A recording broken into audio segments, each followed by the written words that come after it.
quero que você abra comigo a sua Bíblia em Salmos 109.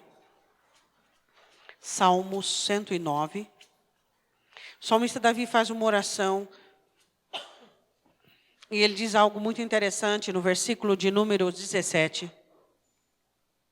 Salmo 109, versículo 17.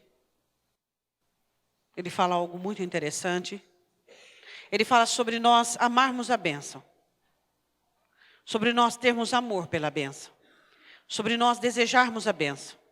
E o desejo da bênção não é algo tópico, o desejo da bênção não é algo que nós, ora, desejamos, ora não. O desejo da bênção é identificado pelas nossas atitudes e pelas nossas reações. E a Bíblia diz no Salmo 109, versículo 17, visto que amou a maldição, ela lhe sobrevenha. E assim como não desejou a bênção, ela se afaste dele.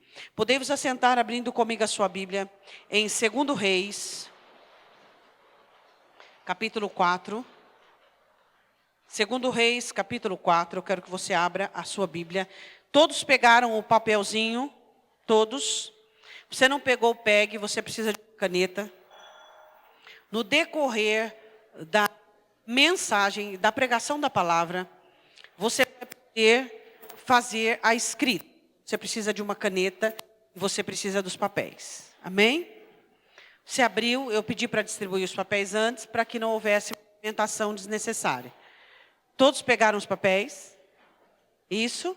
Todo mundo? Tá. Então fica com a sua Bíblia aberta em 2 Reis, capítulo 4, e a sua caneta e o seu papel. São 7 papéis, porque são 7 pecados capitais. Vamos começar a falar no capítulo 4, versículo de número 1. E uma mulher, 2 Reis, capítulo 4, versículo 1. E uma mulher das mulheres dos filhos dos profetas clamou a Eliseu, dizendo, meu marido, teu servo, morreu, e tu sabes que o teu servo temia o Senhor, e veio o credor para levar os meus 2 filhos para serem servos. Eu sempre gostei muito desse texto, porque esse texto fala de uma restauração e de uma pessoa que conseguiu projetar na sua vida um objetivo e trouxe para si a incumbência de fazer algo no meio de uma situação. Então, ela era casada com um homem que era servo de Eliseu. Provavelmente servo de Elias, então Eliseu toma o lugar de Elias e assim sucessivamente. E então ele morre, acontece algo muito ruim e negativo. E você sabe que na época de Eliseu, houve uma grande fome e uma grande necessidade onde eles moravam, né? Tanto Israel quanto Judá, uma grande fome por causa da decadência política e espiritual. Então o povo estava sofrendo muito. Então, provavelmente por conta dessa necessidade, não acredite em pessoas que dizem que esse homem era um irresponsável, que esse homem... não, ele temia o Senhor, isso era fato, e ela atesta isso diante do profeta. E a palavra do Senhor diz assim, que houve por conta daquela situação um acúmulo de dívidas. E ela se encontra em uma situação muito difícil. Agora viúva, com 2 filhos, provavelmente os meninos não podiam trabalhar, e ela tinha uma dívida acumulativa, e ela não sabe como pagar a dívida, ela não sabe como sair daquela situação. A primeira opção que Satanás dá para os crentes é vitimizar-se, enfiar a cabeça no chão, achar que tudo está negativo, tudo está ruim, tudo está triste, nada deu certo. Essa é a primeira opção que Satanás dá. Ficar amargurado, ficar ressentido, olhar e ver tudo cinza, tudo sem cor. Eu gostaria que você olhasse para essa mulher e você visse quantas alternativas derrotadas ela tinha. Ela tinha inúmeras alternativas. Ela tinha a condição de prostituir, ela tinha a condição de fugir, ir embora, ela tinha a condição de deixar com que a coisa rolasse e depois dissesse a Deus, Senhor, faz alguma coisa, porque o Senhor sabe que eu sou inocente e que eu preciso da sua ajuda, o Senhor não está vendo que... O que ela fez? Ela tomou uma atitude que fez diferença, não apenas na vida dela, mas na vida da sua família. O que nós vamos tratar hoje é que as suas atitudes benéficas ou nocivas irão repercutir diretamente na sua família. Nós vamos tratar de 7 pecados que esta mulher não cometeu, mas que infelizmente alguns crentes cometem quando se encontram em situações desesperadoras. Eu quero falar do primeiro pecado. Vamos lá.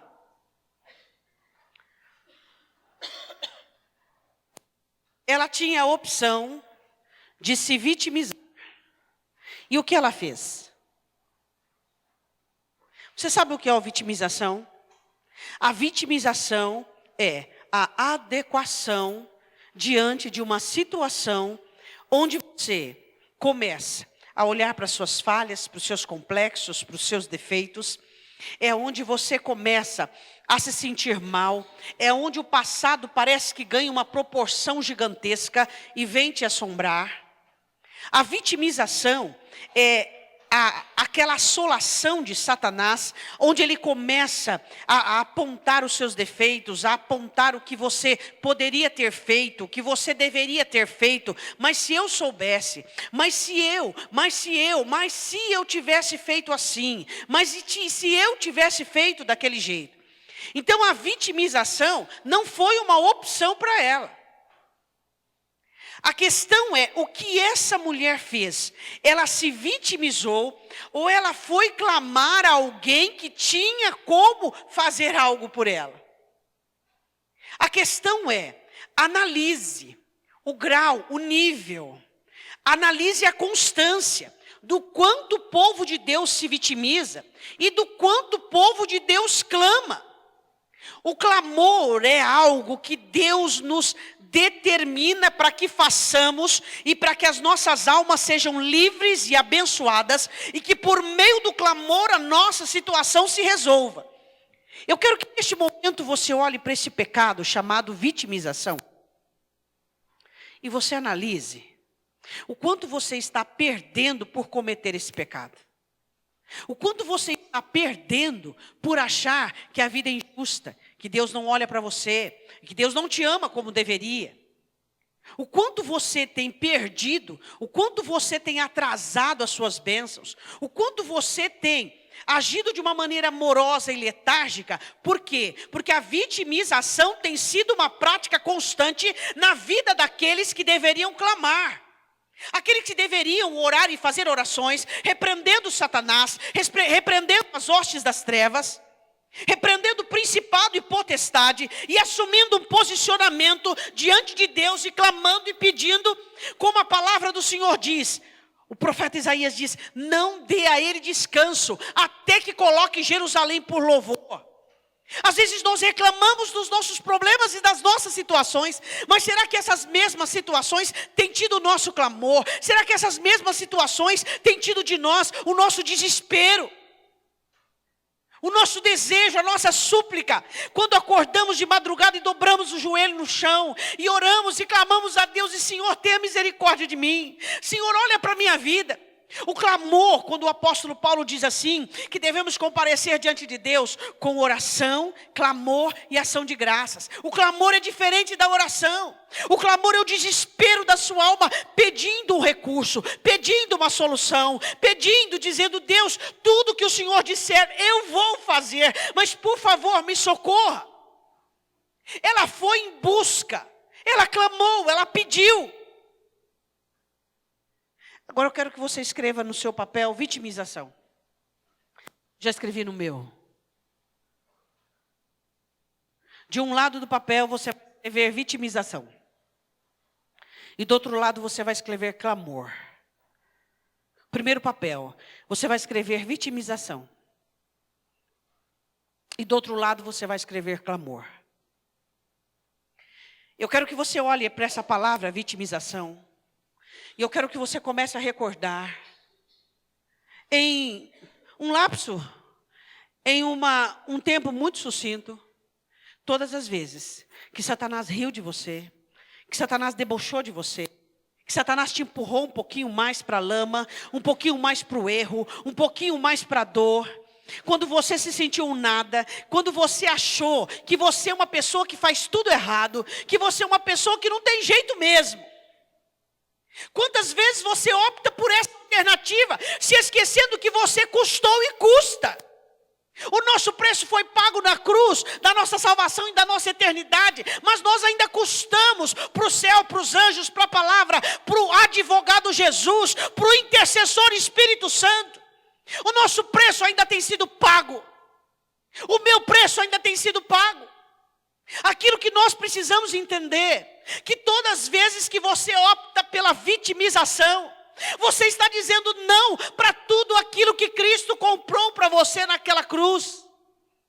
Se sentindo desvalorizado, se sentindo desmerecido, se sentindo uma pessoa que não tem valor, se sentindo alguém que não é digno mesmo, e deixando para lá, e buscando os seus pequenos oásis, os seus pequenos refúgios.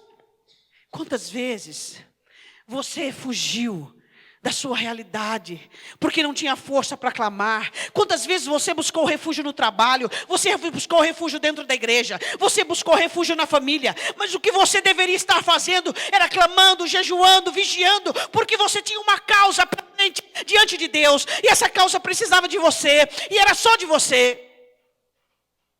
E então, depois da vitimização, pastora, mas qual é o mal da vitimização? A vitimização, ela é igual um agente que seca a alma. Você sabe qual é a reação que vem depois da vitimização? A revolta. Porque a alma começa a amotinar-se contra si mesma.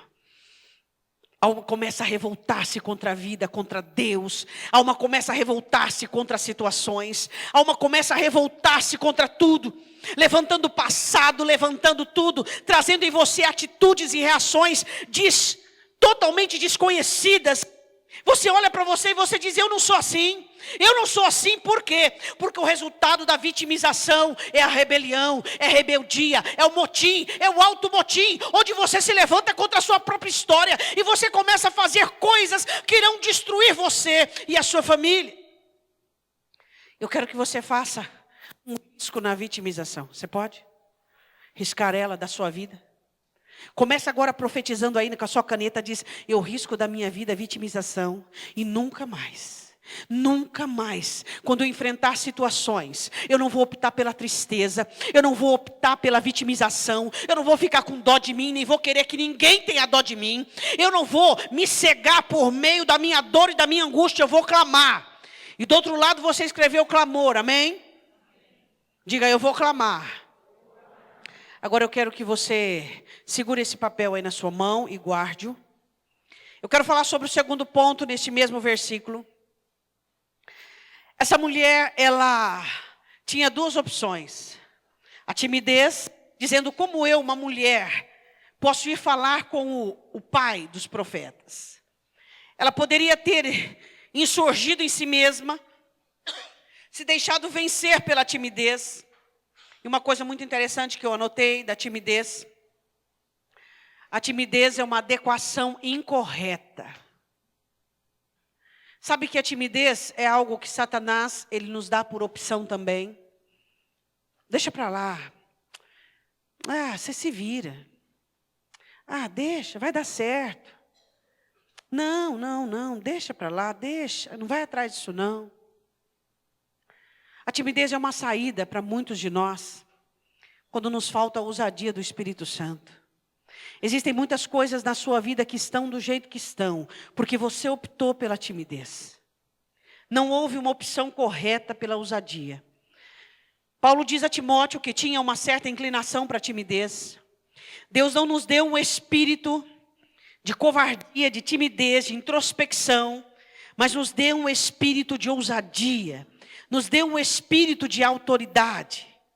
O nosso espírito não é um espírito mundano, mas é o Espírito Santo que veio de Deus, que nos habilita, E nos ensina, como diz o escritor aos Hebreus, entremos, pois, com ousadia diante do trono de Deus, pelo novo e vivo caminho que Ele nos consagrou pela sua carne, tendo o coração puro, tendo a alma lavada, tendo uma fé totalmente estabelecida em Deus. Não é uma opção para mim a timidez. E Satanás, ele usa recursos para que você não tente, não faça, não haja, não vá. Para que você fique insurgido em ti mesmo. E diz, eu não vou, isso não é para mim, não vai dar certo. É engraçado quando você vê, às vezes, um paralelo tão estranho. De um lado você vê crentes abduzidos, achando que eles podem ser deuses.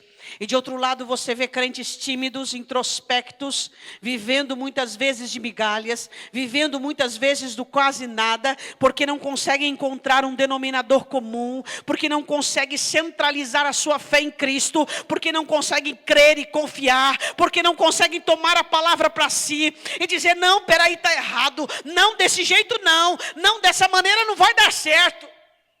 Sabe quando muitas vezes eu vejo a timidez na vida dos crentes? Quando eles deixam para lá. Porque a timidez de olhar para Deus e dizer, eu errei, eu falhei. Ou então dizer para aquilo que disser que eu errei, eu falhei. Tendo a ousadia e a coragem de dizer, eu errei, eu falhei, eu fui sucumbido, eu fui vencido. Aí Satanás chega e diz assim, não era para você mesmo, era muito bom para ser verdade. Não, peraí, se Deus me deu, como que não era para mim? Se Deus me prometeu, como é que não era para mim? A palavra do Senhor diz que Deus não é homem para que minta, nem filho do homem para que diga e se arrependa. Como que não é para mim? Quantas pessoas tímidas têm perdido aquilo que Deus tem para elas? Por quê? Porque elas têm tido uma adequação incorreta.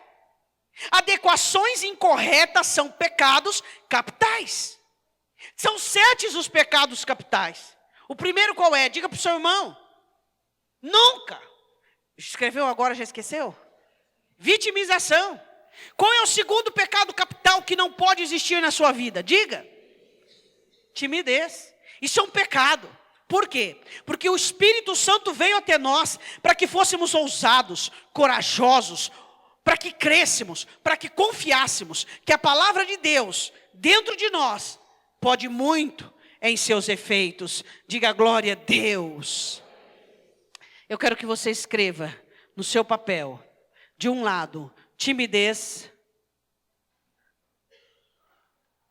e que você pensasse em tudo aquilo que está parado na sua vida. Você pergunta para mim, pastor, os tímidos são felizes? Geralmente sim. Geralmente os tímidos são felizes, porque eles não gostam muito de movimentos, eles não gostam muito de sofrimento. Eles não gostam muito de suar. Quando você vê uma pessoa brincando e toda dada, você diz, essa pessoa nunca é tímida. Não é dessa timidez que a Escritura diz. A Escritura fala de uma timidez que te adequa no problema, que te adequa numa situação onde você não vai buscar solução. Tímidos geralmente são felizes, porque se adequam ao fracasso. Porque se adequam à situação que poderia estar mudada e transformada, mas eles simplesmente dizem, como é que aquele negócio não está ruim, mas está bom? Tem um ditado, está ruim, está ruim, mas está... Então, isso aí é uma frase que os tímidos gostam. Como é que uma coisa está ruim e pode estar boa? Isso não é bíblico, você nem pode usar esse verbete. Como é que você pode falar, está ruim, mas está bom? Então você está dizendo, não estou nem aí com a minha vida, eu não quero nem saber da minha vida. A coisa está ruim, mas para mim tudo bem. Não, isso é maligno. As coisas devem estar ruins e nós devemos clamar por elas se estiverem. E as coisas devem estar boas e nós devemos estar cuidando delas. Não é tá ruim, mas tá bom. Como que um crente pode dizer tá ruim, mas tá ruim, mas tá bom? Peraí. Quem diz isso são pessoas totalmente irresponsáveis com a história, com a vida, com a sorte, com a situação. Você escreveu aí timidez? Pode riscar ela da sua vida? Pode acreditar que Deus ama você de uma forma imensurável, inimaginável, que você não consegue ter proporção para isso. Deus ama você. Deus ama você e você não vai aceitar buracos, você não vai aceitar furtadelas, você não vai aceitar. Você quer aquilo que Deus tem para você. E você pode escrever de outro lado ousadia. A ousadia do Espírito Santo que nos ensina, que nos habilita, que diz: não é para você, ore, sonhe, clame, busque, procure, não desista, não desista. Essa mulher poderia ser tímida, mas não foi. E esse é o segundo pecado capital. Vamos para o terceiro, no mesmo versículo, vamos lá. Ela estava numa situação prévia de cativeiro para a família. E ela tinha a libertação como alvo. Ontem eu disse uma coisa e eu quero ratificar isso. A libertação deve ser o seu alvo principal da sua família. Ela tinha uma situação prévia de cativeiro. Ela diz: os credores vieram para buscar os meus 2 filhos. Só que ela tinha um propósito. Diga comigo: situações prévias ou reais e propósitos. Temos situações prévias, ou seja, olha o que vai acontecer, está para acontecer. Olha o que vai acontecer, você vai cruzar os braços. Ou temos situações reais, está acontecendo. Eu e você não cruzamos os braços. Eu e você não ficamos numa situação dizendo: fazer o quê? É desse jeito mesmo. O que nós buscamos? Libertação. Agora, eu escrevi uma frase que eu gostaria que você entendesse. E só sobre esse assunto daria para pregar um bom dia para você. Somente pessoas livres libertam os seus cativos. Enquanto você for uma pessoa cativa, enquanto você ficar ofendidinho por qualquer coisa, triste por qualquer palavra, comovido por qualquer situação, não se trará liberdade por nada. Enquanto você for alcançável para Satanás, enquanto Satanás conseguir alcançar você, mobilizar você, enquanto Satanás conseguir condicionar você, como é que você vai libertar os seus? Você vê aqui uma mulher livre, livre de complexo, livre da situação, livre do desprezo, livre das ameaças, livre do medo. Por isso, livre, ela pode buscar libertação para a sua família. Pessoas cativas não conseguem livrar os seus. Uma mãe cativa que fica feridinha, machucadinha, ofendida. Uma mãe que não consegue identificar seus filhos, seu casamento e dizer: espera aí um pouquinho, ele está fazendo o que ele quer neste momento, mas eu sei que o meu Redentor vive. E não deixar o seu coração acumular coisas ruins, grotescas, nojentas, rudimentares do inferno. E então buscar e clamar. Esposas que são atingidas por situações conjugais, palavras, ofensas, não conseguem libertar os seus cônjuges. Por quê? Porque cativos não libertam cativos. Você tem que ser livre. Você tem que dizer: eu sou inalcançável. Situações não me alcançam. Eu não sou uma pessoa condicionada por questões do ser humano. O meu condicionamento vem do alto, vem do céu, vem da palavra. Você olha para os seus relacionamentos familiares e às vezes dá medo. Porque não existe em você uma reação favorável. Só existe uma reação tirada dessa superfluidade, dessa superficialidade do coração. Eu penso, eu falo, eu sinto, eu faço. Peraí, nós não somos animais, não agimos por instinto. Nós sentimos, isso é levado ao altar do Senhor. E se é sentimento para ser limpo, vai ser limpo. E se é um pensamento para ser descontaminado, vai ser descontaminado. Por quê? Porque nós somos pessoas que galgamos pela libertação, tanto nossa quanto da nossa família. Deus, eu fui comprometido. Deus, eu fui comprometida. Senhor, o meu cônjuge, a minha família liberou para mim mágoa e eu fiquei magoado. Liberou ressentimento e eu fiquei ressentido. Me desprezou e eu fiquei ofendido. Deus colou, vingou, deu certo. Satanás semeou em mim e frutificou. Me liberta, Senhor, para que eu possa trazer libertação para aqueles que estão comigo. É muito fácil você reclamar da sua família. O que você precisa é libertá-los. Mas somente uma pessoa livre consegue trabalhar a liberdade dos seus. Quando aquilo que as pessoas que te cercam faz e não te alcança mais, você é livre. Quando você não é mais dependente de carinho, quando você não é mais dependente de afeto, quando você não é mais dependente. Eu fico olhando para algumas mulheres que têm um potencial enorme, enorme, enorme, tanto no reino quanto na família. Toda debilitada, toda fragilizada, parece uma bebezona de chupeta. Ai, me ofendeu, amor, faz isso, faz isso, faz isso. Incapaz de ter iniciativa, incapaz de dar conta do lar, dar conta dos filhos, dar conta da família. Precisa que o marido trabalhe para fora e ainda chega e faz isso, faz aquilo outro. Pelo amor de Deus, onde é que estão os moldes da Escritura para a esposa cristã? Uma mulher que, se não fosse o coração grande daquele marido, a omissão grande daquele marido e a babaquice grande daquele marido, ela não ficava casada. Por quê? Porque são mulheres totalmente dependentes, depende de tudo, de uma situação confortável, onde o marido tem que pensar o que vai trazer conforto, o que é mau humor, ele tem que adivinhar por que a cara está azeda e porque os olhos estão daquela maneira. Pelo amor de Deus. Pelo amor de Deus. Onde estão as mulheres fortes? A sabedoria te faz forte. Mulheres mimadas, fracas e débeis não libertam suas famílias, não as livram do perigo, do mal, do cativeiro. Mulher, Deus te escolheu para fazer forte, ajudadora, aguentar a barra. Até que os seus sejam livres, até que eles sejam libertos. E então você trará com alegria rindo os seus feixes. Mas para ir tem que ir chorando. Você é mimada? Pastor, eu vou estar de cabelo branco, vou continuar sendo mimada. Que dó, que pena.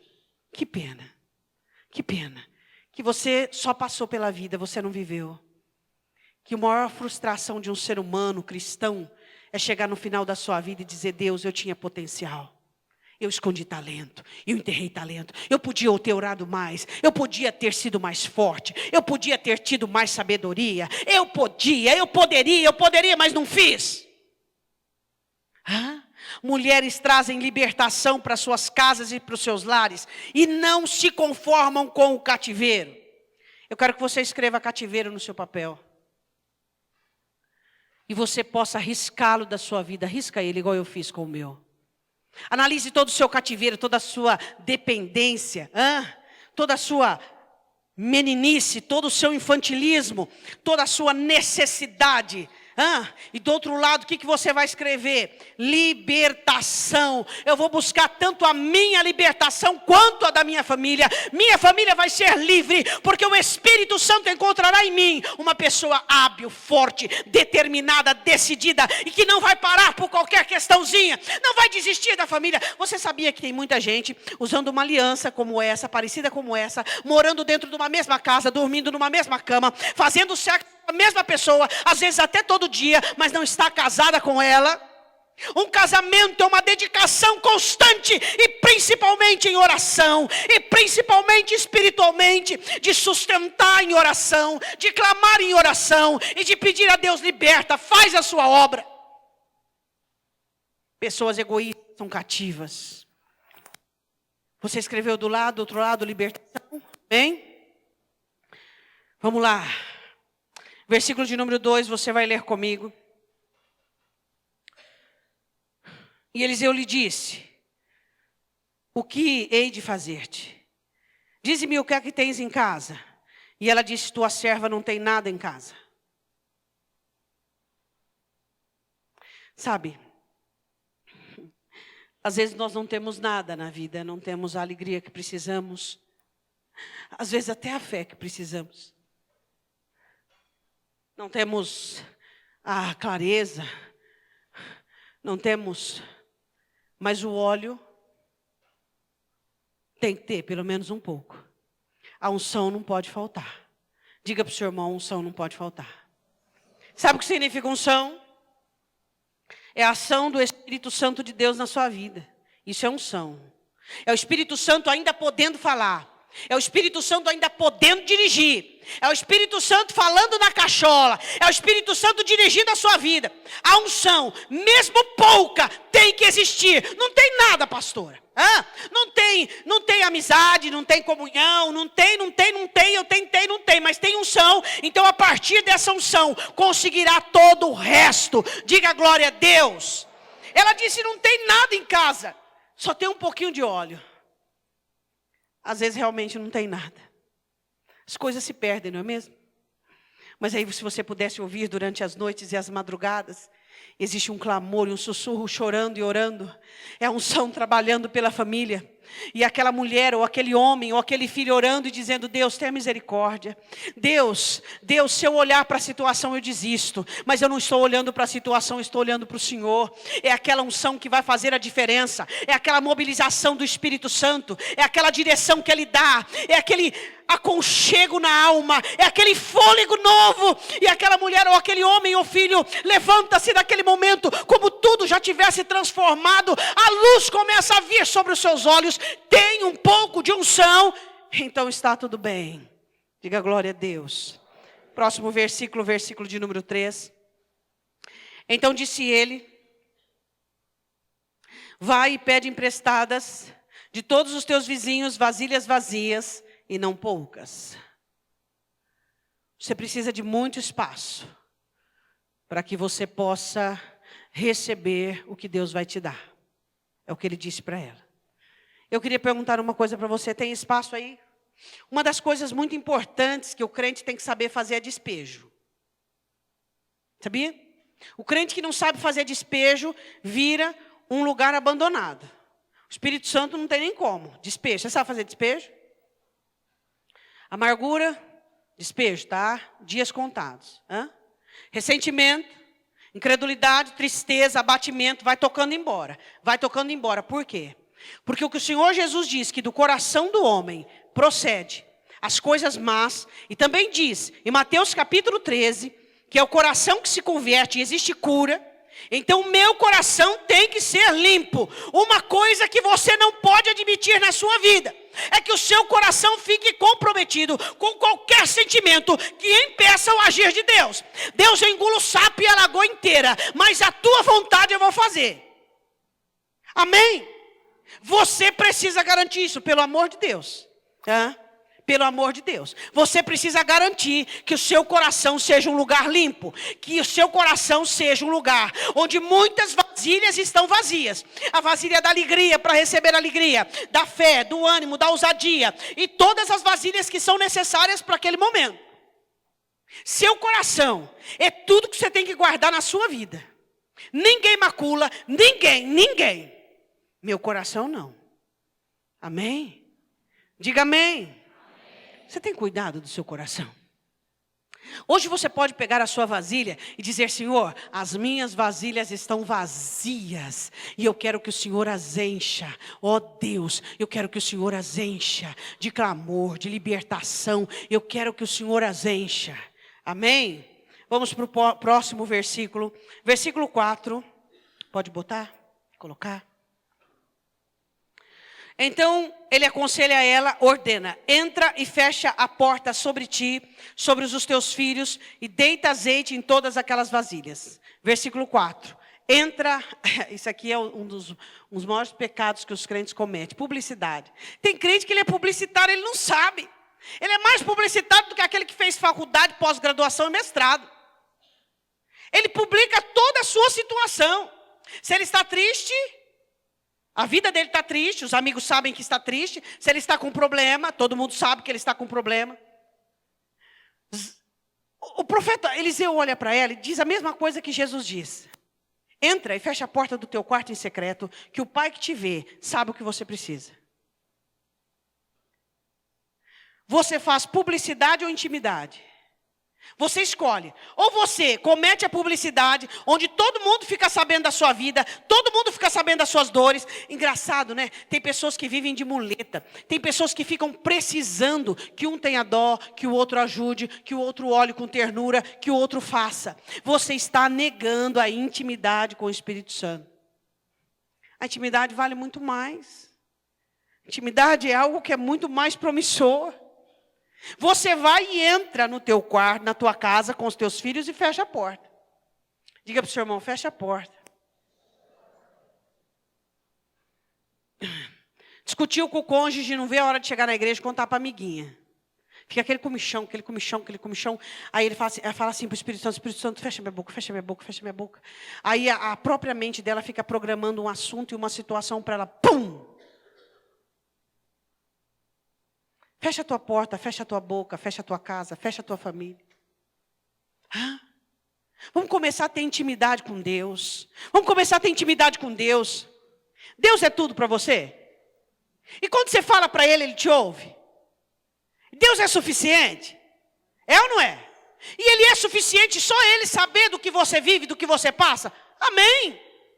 Agora, se você vive com publicidade, proclamando suas questões, Deus não é suficiente para você. Jesus não é suficiente para você, porque você precisa contar para Deus e para Deus e para. E tem as mimadinhas, né? Que não vê a hora de chegar na casa da mãe para contar, para falar. Fulano fez isso, fulano fez aquilo. Ou então na casa da irmã de sangue. Ou então na casa... Fica contando. A maturidade não é para todos. A maturidade são para aqueles que querem vencer. Maturidade não é para todo mundo. Não são todas as pessoas que querem ser pessoas maduras. Todo mundo quer vencer utopicamente. Mas pessoas maduras vencem. Pessoas infantis perdem. O que você precisa entender, vai fazer publicidade ou vai praticar intimidade? Você e Deus, você e Deus, você e Deus. E ali você chora, e ali você clama, e ali você pede, e ali você reclama e despeja toda a sua queixa. E ali você fala com Deus, e ali você repreende Satanás, e ali você fala com o Senhor e derrama toda a sua alma diante de Deus. E aí você fica aliviado, fica bem. E aí as pessoas olham para você e dizem, aí, como é que tá? Tá tudo bem. Está tudo bem. Houve consolo, houve paz, existe tranquilidade, existe fé. Não irá se publicar tragédias, não irá se publicar situações que ainda não estão terminadas. Pega uma mulher grávida de 4, 5 meses, rasga a barriga dela e tira o bebê fora, vê se sobrevive. Não queira tirar dos seus esconderijos de Deus, aquilo que ainda Deus está trabalhando. E aí, como é que está a situação? Está tudo bem. E está tudo bem mesmo, não está? Por quê? Porque é entre você e Deus. É entre você e Deus. Entre você e Deus. O que eu faço com as amiguinhas? Fala de Deus com elas. Fala de Deus com elas. Esses dias, pessoas que preocupadas com a situação que a igreja do Senhor Jesus vive. Quantos comentários desnecessários, quanta fofoca, quanta falação, quanta maledicência. Gente que não ora é maledicente. Gente que não ora é maledicente. Gente que não ora é maledicente. Se você ora, você não é maledicente. Não existe energia para você abrir a boca para falar. Você defende. Você defende, você fala bem. Você fala, deixa. Deus é que sabe, o Senhor é quem julga, está na mão de Deus. Você tem alguma coisa a ver com isso? Às vezes você engole para não ser indelicado, que a conversa não é com você, mas dá vontade de entrar no meio e falar, você tem alguma coisa a ver com isso? Vocês dois têm? Não publique as suas situações. Intimidade, escreve aqui. Publicidade. Mania de falar da tua vida, falar das suas coisas, falar daquilo que nem aconteceu, falar. Tem uma necessidade de falar tremenda. Compra um papagaio. Compra um papagaio que fala bastante. E ensina ele a falar e conversa com ele. Conversa. Você vê, vai dar certo. Escreve do outro lado, intimidade. Em nome de Jesus, você pode riscar a publicidade da sua vida. Você pode riscar a publicidade. Onde você fica falando. Amém? Próximo. Versículo de número 5, pode colocar.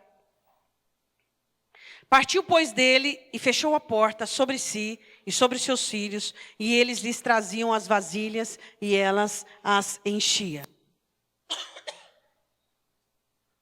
Você sabe que muitas pessoas recebem a palavra, a ministração da palavra, seja ela profética, ou seja ela diretiva. E as pessoas, elas cometem o pecado capital do descaso. Elas não dão valor naquilo que ouviram, não dão valor, continuam optar por suas prisões, por suas cadeias, e elas cometem descaso com a palavra. A palavra de Deus é ministrada tanto a mim quanto a você para que ela seja praticada, ou seja, obedecida. A palavra de Deus não pode ter o nosso descaso, a nossa desconsideração. O que ela fez? Igualzinho. Até aqui, ó, o versículo 4. Tudo bem, agora aqui já era com ela. Até aqui, ó, que você recebe a bênção final, é com Deus. É com a palavra, é com o pregador. Depois, saindo daqui, é você e o Espírito Santo. Você não pode fazer descaso da palavra. Você tem que colocá-la em prática na sua vida. Toda a palavra que você recebeu de Deus, e você cometeu descaso, você abriu uma brecha, não. Você abriu um portal para o diabo, e ele entrou. Teve legalidade por quê? Por causa do descaso da palavra. Não tenha a palavra em descaso. A palavra de Deus, ela é poderosa, ela é profética, ela é saúde para a sua alma, saúde para a sua medula. Ela é aquela que escancara, que abre os seus olhos e que diz, é isso, não é isso. Não é aquilo que você estava pensando, é isso aqui, ó. É isso aqui, é assim que você tem que fazer. Não cometa o pecado do descaso com a palavra. Ela foi e fez igualzinho. Existem pessoas que dizem, eu gostaria tanto que a minha vida mudasse. Pare de pecar contra a palavra. Pare de cometer descaso. Comece a obedecê-la. Escreve aí no papel, descaso. Pastora, que tipo de descaso eu cometo? Quando você não obedece a palavra, você está com descaso. Você está preterindo a palavra. Quando eu não obedeço a palavra, eu estou tendo descaso. E nós temos que ter obediência. Escreve do outro lado, obediência. E em nome de Jesus, risque o descaso. A partir de hoje, você vai olhar para Deus e dizer assim, tudo que o Senhor mandar. Não quero saber o que eu sinto, não quero saber o que eu penso, não quero saber das minhas fraquezas, não quero saber dos meus grilhões, não quero saber da minha dependência. Tudo que o Senhor mandar eu vou fazer. Não interessa se eu concordo ou se eu não concordo. Tudo que o Senhor mandar eu vou fazer. Hoje eu estava orando assim com o Senhor. Eu estava dizendo, Deus, tudo que o Senhor mandar eu vou fazer. Não interessa se eu concordo ou se eu não concordo. O que o Senhor mandar eu vou fazer. Porque o que me interessa é agradar-te. O que me interessa é fazer aquilo que está no teu coração. Porque eu não vejo o futuro. É o Senhor quem vê. Então no presente eu sei que sou eu. Então eu quero fazer o que o Senhor manda. Risca descaso em nome de Jesus aí. A Bíblia diz assim. Que final do versículo 5. E o filho mais velho enchia as vasilhas. Está escrito isso? E o filho mais novo enchia as vasilhas. Está escrito isso? O que está escrito? E ela as enchia. Próximo. Eu queria ter o dia inteiro para falar sobre todos esses 7 pecados capitais cometidos dentro dos lares. E é por isso que os lares estão como estão, as crianças sem educação, e as pessoas tristes e abatidas, e não há vitória dentro dos lares, mas derrota, onde Satanás tem entrado e feito e aprontado. Omissão ou responsabilidade?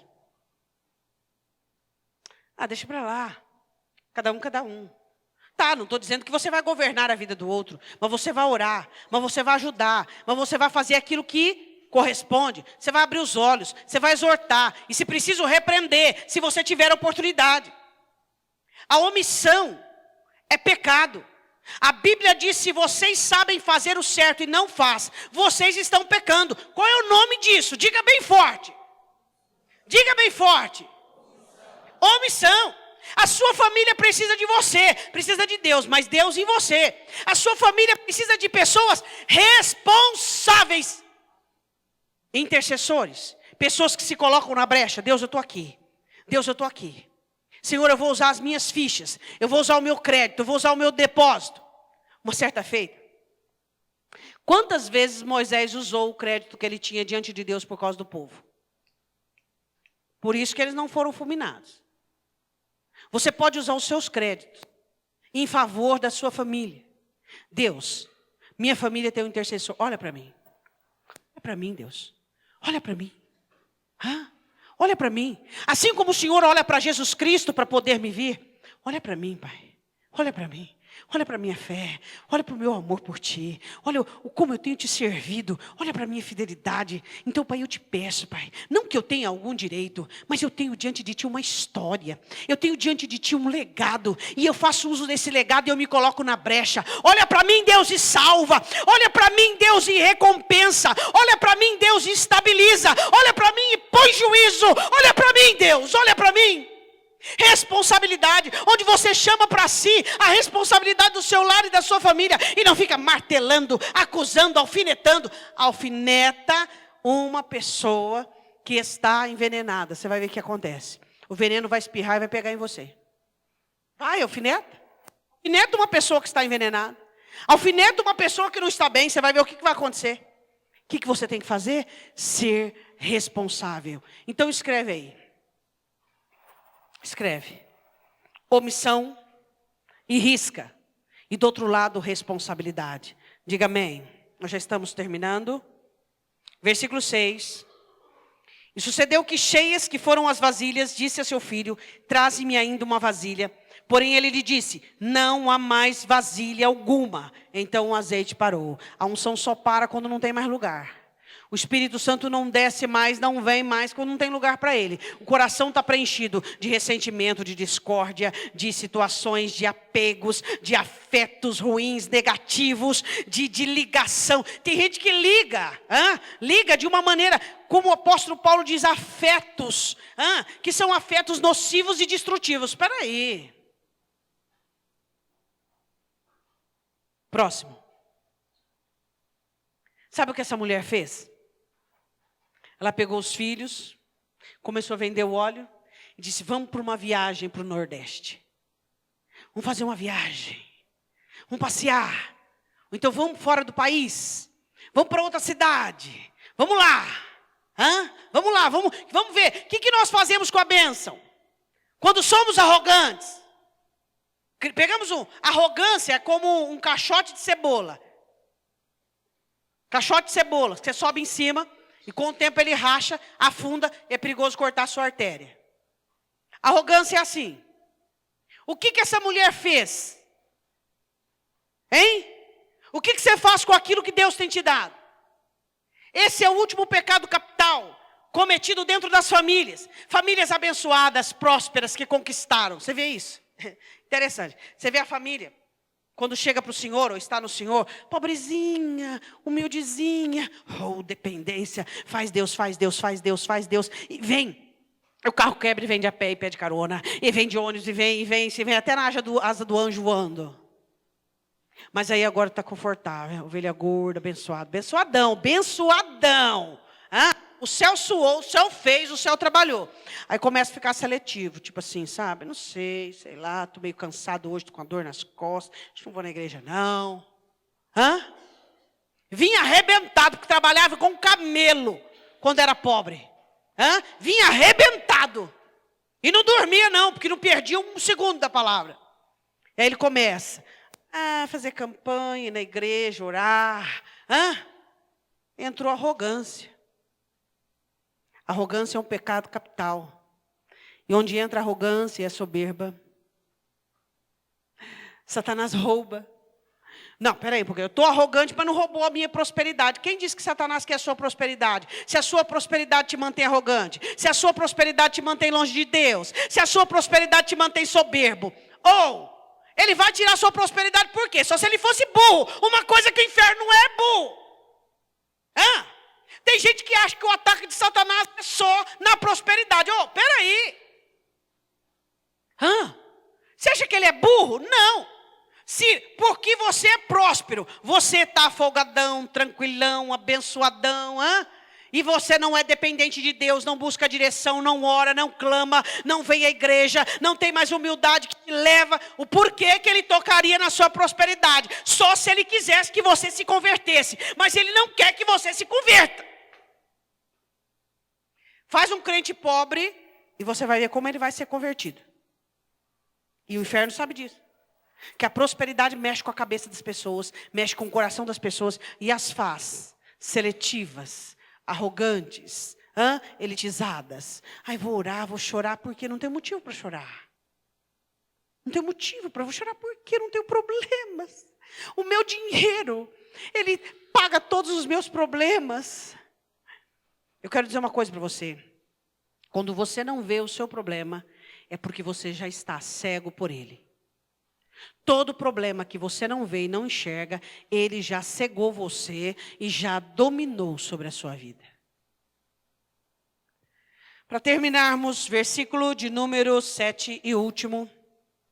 Então veio ela e o fez saber ao homem de Deus e disse, ele, vai, vende o azeite, paga a tua dívida e tu, teus filhos, vivei do resto. O que eu quero que você coloque? Arrogância.